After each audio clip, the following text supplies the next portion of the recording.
आजकल एक सवाल हर जगह सुनाई देता है, आप अपना प्रोटीन पूरा कर रहे हैं ना?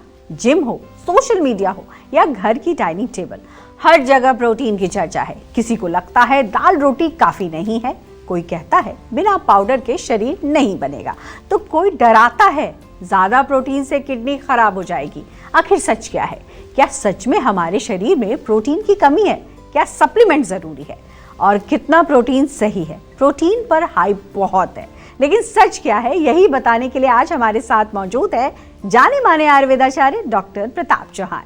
डॉक्टर चौहान, एक सवाल मेरा ये है कि जिस तरीके से प्रोटीन को लेकर चर्चाएं हैं, ऐसे में प्रोटीन को लेकर ऑब्सेशन और हाइप जो है, क्या उसी तरीके से है कि भारत में जिस तरीके से इंडिया में विटामिन डी को लेकर कमी बताई जाती है, या एक तरीके से कहीं ना कहीं कहा जाता है कि विटामिन डी जो है वो जनरली मासेस में कम होता है, तो प्रोटीन को लेकर भी कुछ इसी तरीके का है क्या?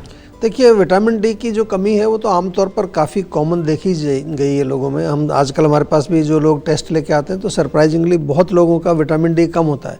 लेकिन ये जो प्रोटीन का है, थोड़ा सा हाइप क्रिएट किया है। कुछ लोगों में इंटेक कम हो सकता है, इसको थोड़ा समझना पड़ेगा। मॉडर्न न्यूट्रिशन को जो अगर देखें तो प्रोटीन जो है वो मसल बिल्डिंग का एक हीरो माना गया है। उसको मॉडर्न न्यूट्रिशन की बात कर रहे हैं, और उसमें जैसे कई तरह के वे प्रोटीन होता है या प्रोटीन बार्स होते हैं। आजकल प्रोटीन का आटा भी मिल रहा है आपको, काफ़ी सारी चीज़ें मार्केट उसका पूरा भरा पड़ा है। इससे इंडिया में ट्रेडिशनली जो डाइट हमारी है वो कार्ब हैवी रही है, जैसे चावल, रोटी, आलू।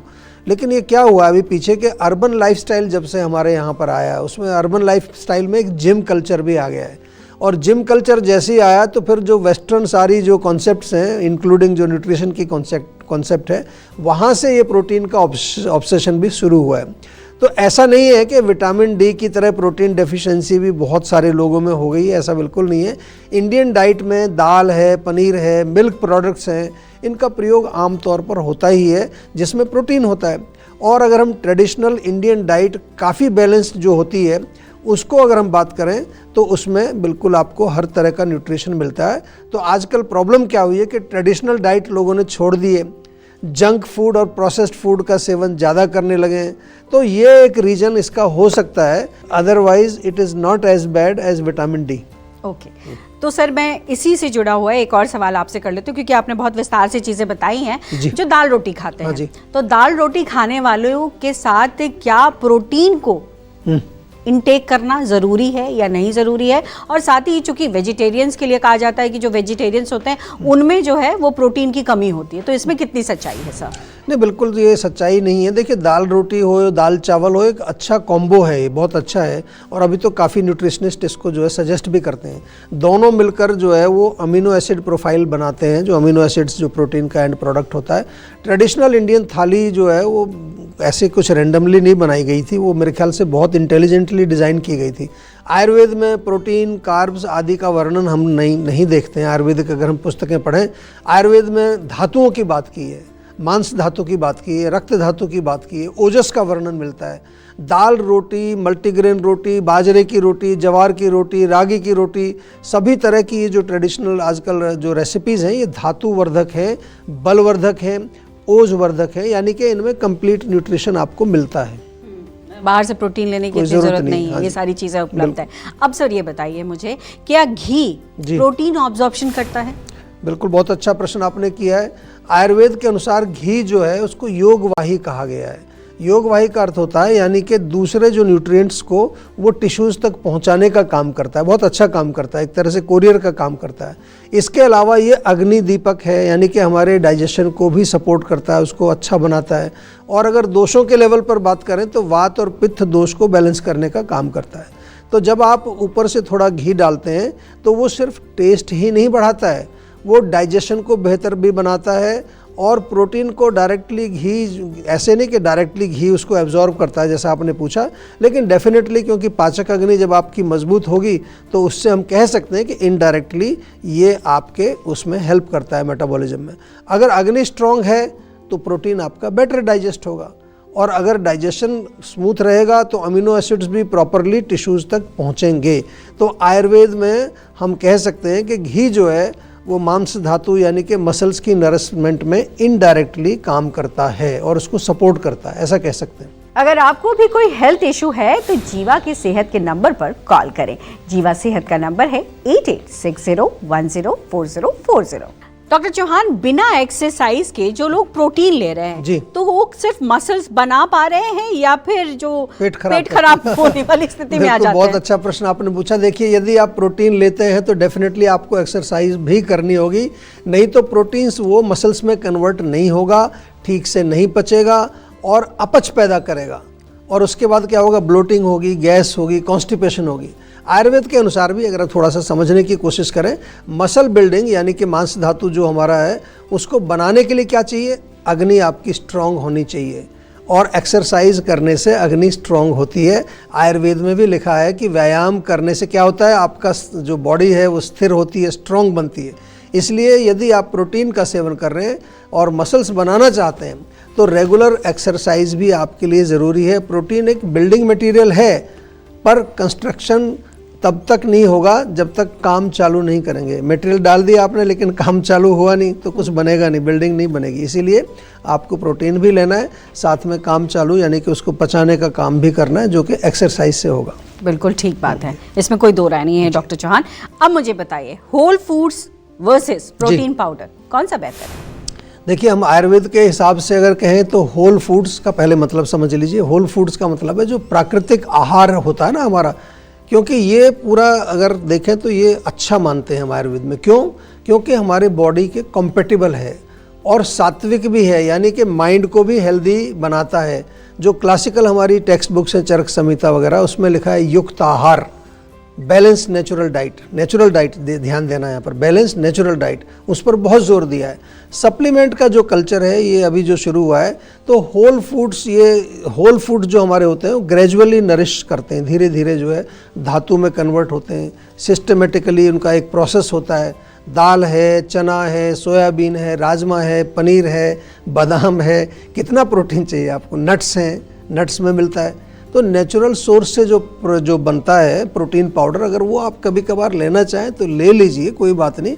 ध्यान रहे उसमें कुछ केमिकल्स वगैरह नहीं होने चाहिए, प्रिजर्वेटिव्स नहीं होने चाहिए, नहीं तो वो फिर आपके बॉडी में जा कर के नुकसान करता है। और हाँ, उतना भी आपको जो समझने की ज़रूरत है कि जो आप पचाएंगे वही शरीर में लगेगा, और जो ये प्रोसेस्ड होता है ना वो पचने में प्रॉब्लम होती है।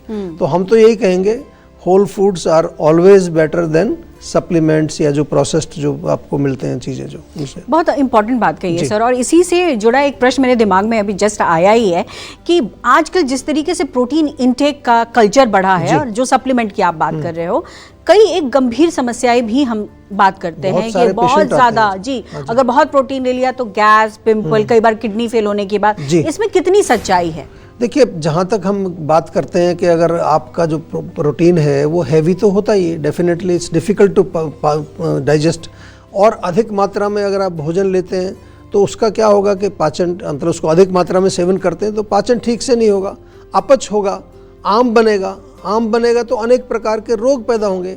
यानी अधिक मात्रा में प्रोटीन सेवन करने से पेट खराब हो सकता है, बिल्कुल सही बात है। गैस हो सकती है, ब्लोटिंग हो सकती है, स्किन में पिंपल्स और एक्ने भी हो सकते हैं। किडनी का अगर रोगी है ऑलरेडी, जिसका किडनी खराब है ना ऑलरेडी, उसको ज़्यादा प्रोटीन मना करते हैं। लेकिन अगर आप हेल्दी हैं, बिल्कुल आपको कोई किडनी रोग नहीं है, तो फिर मैं नहीं समझता कि ऐसे प्रोटीन खाने से आपकी किडनी खराब हो जाएगी। ये बात बिल्कुल ठीक नहीं है, क्योंकि ऐसा कुछ एविडेंस हमने देखा नहीं है। हाँ, जहाँ तक हम क्लासिकल टेक्स्ट की बात करें, जैसे हमारे आयुर्वेद में चरक संहिता इत्यादि जो पुस्तकें हैं, उनमें क्लियर मेंशन किया गया है कि अति सेवन नहीं करना, यानी कि ओवर कंजम्पशन हमारी हेल्थ के लिए अच्छा नहीं होता है। तो प्रॉब्लम प्रोटीन से नहीं है, प्रॉब्लम है प्रोटीन की अधिक मात्रा लेने से। उस पर ध्यान देना है, मात्रा उचित होनी चाहिए जो आसानी से पच जाए और शरीर में वो एब्जॉर्ब हो जाए, डाइजेस्ट हो जाए।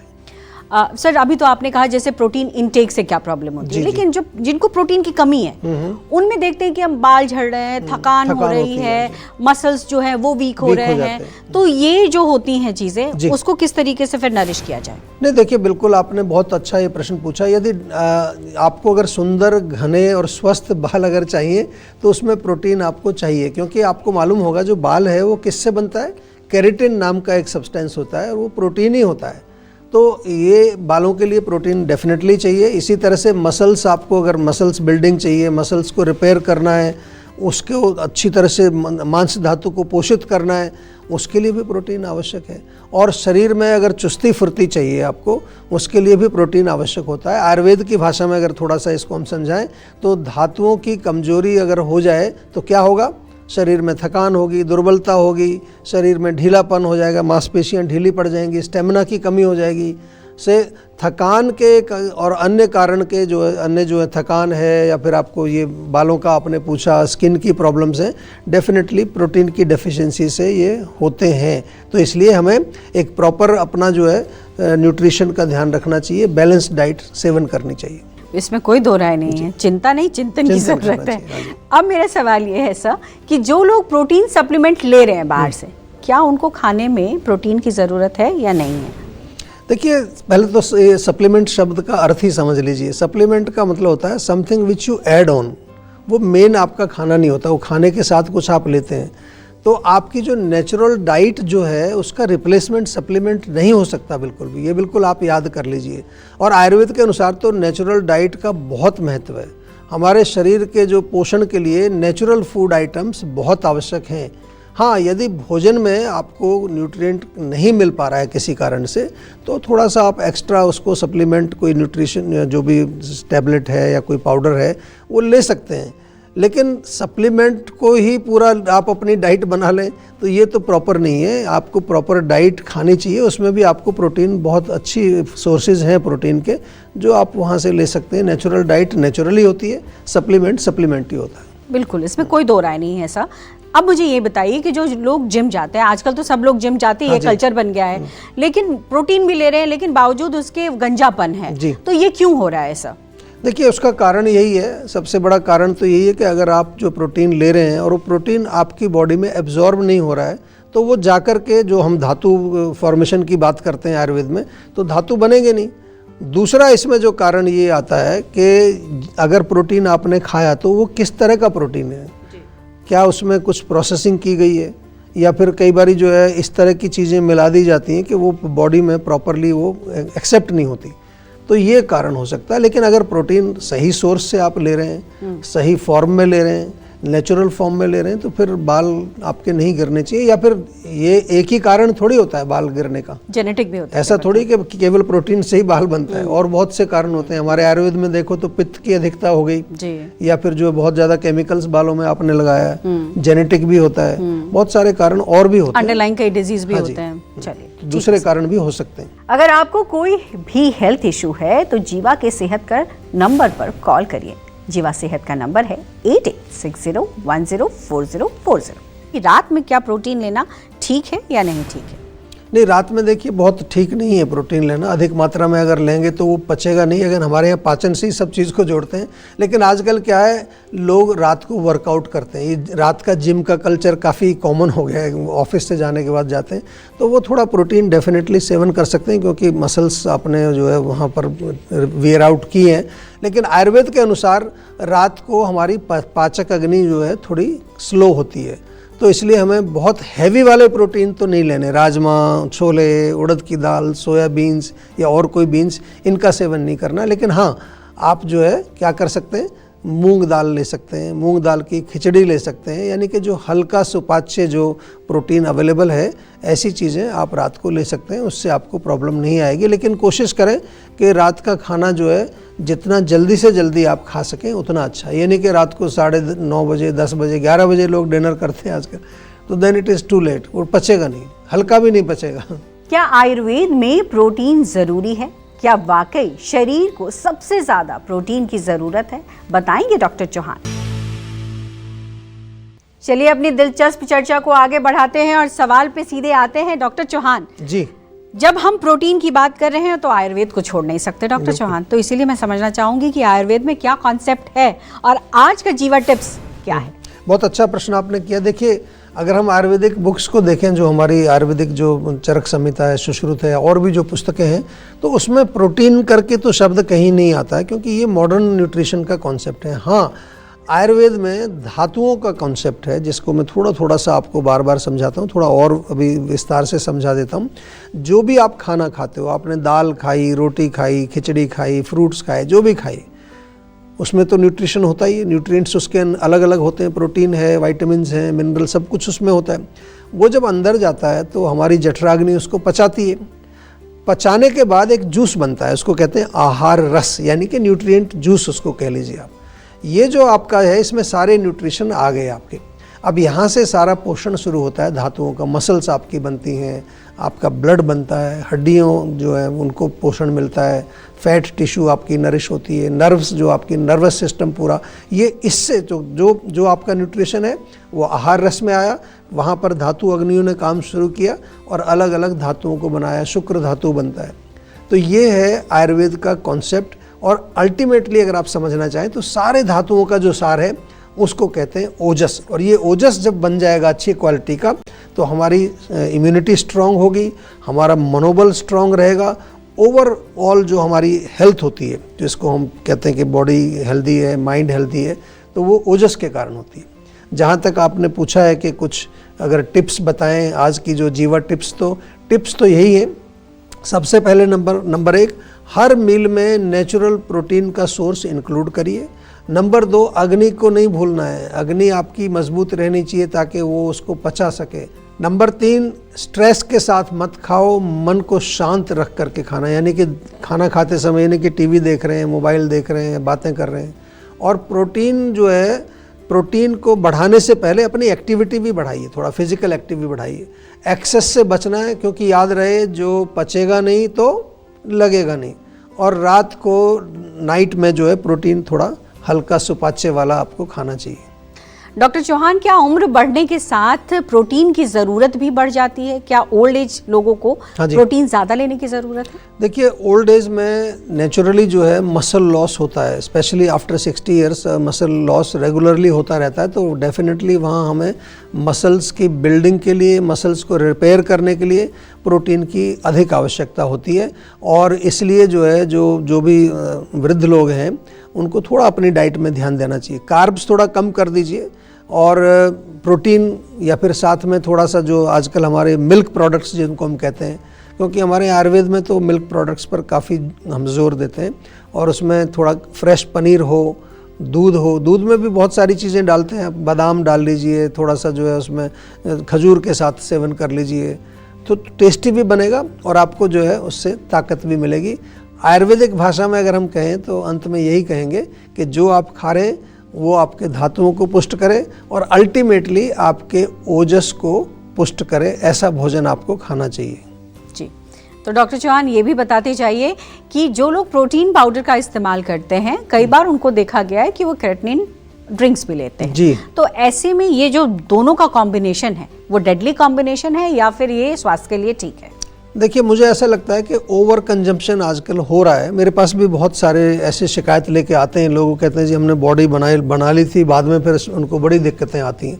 तो हमेशा एक बैलेंस की बात करते हैं, आयुर्वेद में हम हमेशा बैलेंस की बात करते हैं। तो अगर आपको समझ नहीं है, क्योंकि कई बार क्या है कि जो आप जा रहे हैं जिम में, कुछ लोग एक दूसरे से पूछ करके, एक दूसरे के देखा देखी आप क्या ले रहे हो, उसकी बॉडी अच्छी है तो मैं भी ऐसे ही ले लूँ। तो आयुर्वेद में ऐसा नहीं होता है। आयुर्वेद में हर व्यक्ति की अग्नि की शक्ति अलग है, उसकी प्रकृति अलग है, उसका जो है पूरा जेनेटिक अलग है। तो इसलिए आपको हमेशा एक एक्सपर्ट से थोड़ा कंसल्ट कर लेना चाहिए। मेरी राय तो यही है, अपनी मर्जी से ही दूसरे के शरीर को नकल करने के लिए आपने वैसा ही नहीं खाना है जैसा दूसरा खा रहा है। डॉक्टर चौहान, बहुत बहुत धन्यवाद आपका। आज भी हमारे दर्शकों को इतनी महत्वपूर्ण और इतनी इंटरेस्टिंग क्वेश्चन के जवाब मिले हैं। मुझे लगता है आज दर्शक बहुत खुश होंगे। Thank you very much. सेहत बनानी है तो सेहत का नंबर मिलाएं और अपनी कॉल रजिस्टर कराएं। जीवा सेहत का नंबर है 8860104040। अगर सेहत से जुड़े आपके सवाल हैं तो ईमेल करें। जीवा की ईमेल आईडी है info@jiva.com। आप फेसबुक के जरिए भी जीवा से जुड़ सकते हैं। जीवा की फेसबुक आईडी है www.facebook.com/jiva ayurveda। और यूट्यूब पर जीवा शोज देखना बिल्कुल ना भूलें और आज ही जीवा का यूट्यूब चैनल सब्सक्राइब करें जो है www.youtube.com/jiva ayurveda। सेहतमंद रहने के लिए आयुर्वेद से जुड़ना, अच्छा खाना, अच्छा सोचना और हर रोज संजीवनी देखना बेहद जरूरी है। कल फिर होगी सेहत की बात डॉक्टर प्रताप चौहान के साथ। तब तक के लिए नमस्कार।